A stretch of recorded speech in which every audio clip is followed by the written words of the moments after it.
Gloire soit rendue à Nzambian Pungutulendo, le Dieu de nos ancêtres.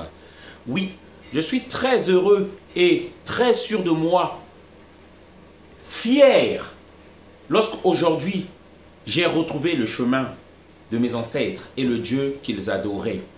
De leur rendre hommage, c'est en tout cas une fierté pour moi. Un proverbe africain qui dit que lorsque tu te trompes de voie, il faut revenir sur le carrefour et chercher la bonne voie. Et je suis très content que je me sois réconcilié avec mes ancêtres qui ont payé le prix. Le combat de l'Afrique n'a pas commencé même à l'esclavage. Depuis avant l'esclavage, jusqu'à l'esclavage, jusqu'à aujourd'hui, nous nous battons.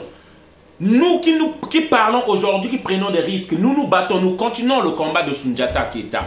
Nous continuons le combat de Shaka Zulu. Nous continuons le combat de Modibo Keita. Nous continuons le combat de Thomas Sankara. Nous continuons le combat de Emery Patrice Lumumba. Peu importe les moyens, mais nous continuons parce que ça ne s'arrête pas jusqu'à ce que la justice viendra.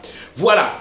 C'est pourquoi nous les honorons et c'est une fierté. Je vais vous faire écouter l'audio qui est là avant de pouvoir vous donner le message d'aujourd'hui par rapport au sommet de Montpellier qui aura lieu après-demain là, organisé par Emmanuel Macron et ses sbires. Écoutez encore. Les invités ou les gens qui s'inscrivent pour participer à ce sommet. Benoît Verdeau, bonjour. Bonjour. À Montpellier, il y aura un sommet Afrique-France sans aucun chef d'État africain. C'est une première. C'est-à-dire que vous ne faites plus confiance aux dirigeants politiques africains pour démocratiser et pour développer leur pays? Alors les sommets de chefs d'État sont... Déjà, est-ce que eux, ils sont pour le développement de notre pays, de nos pays? C'est de la naïveté ceux qui croient vraiment à ça. Depuis la nuit de temps, nos pays ne sont jamais développés. Mais c'est toujours des langages comme ça qui tiennent. Continuons, pardon. Fondamentaux, très importants et utiles. La question, c'est que ce sommet-là, ce nouveau sommet Afrique-France, a vocation, sa nature même, c'est de réfléchir à réinventer, redynamiser les relations entre l'Afrique et la France. Et peut-être que pour faire ça, plutôt qu'un sommet de chefs d'État un peu classique, il est peut-être plus intéressant de se mettre à parler entre forces vives, africaines et françaises. Forces vives, c'est-à-dire société civile, les entrepreneurs, et voilà. Et que répondez-vous à ceux qui disent dans l'entourage de certains présidents africains, ce sera le sommet des opposants? Alors pas du tout, on n'est pas parmi les invités ou les... Déjà, je tiens à vous dire, lorsqu'il parle de forces vives, les forces vives de la nation, c'est nous autres là. On n'a jamais reçu de courrier, moi qui vous parle aujourd'hui, que ce soit les panafricains, ils n'ont jamais reçu de courrier, leurs associations. Nous avons des associations panafricaines qui existent. Voilà, africains qui existent comme Raza, dont je suis le président. Voilà, on n'a jamais reçu de courrier. Ce qui revient à dire encore une manipulation de plus pour montrer comme si la France est là pour l'Afrique. Non, la France est là pour les richesses de l'Afrique. La France est là pour, en tout cas les dirigeants français, pour gagner du temps, hein, à nous enfariner tout le temps. Parce que, posons-nous des questions, depuis le temps, ils ont fait ça.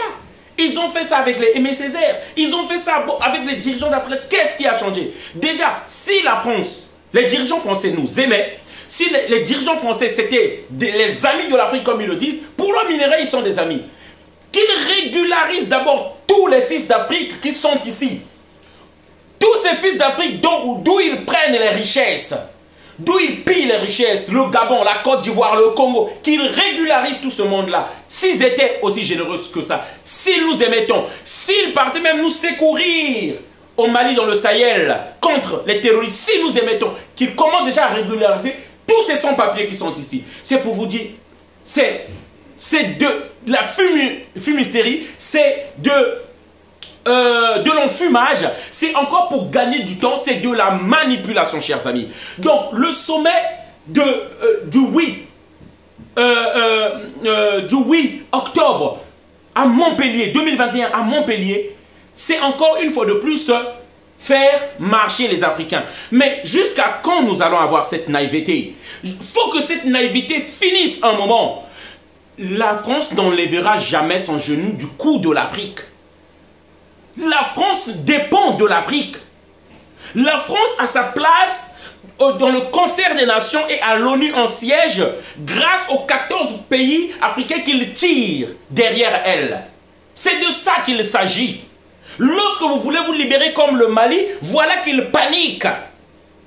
Donc, il n'y aura rien de plus que ce que nous avons déjà vu par le passé. Si la France est, nous aime tant, si la France veut ouvrir une nouvelle page avec l'Afrique, qui commence par nous enlever tous les dictateurs qui nous ont posé.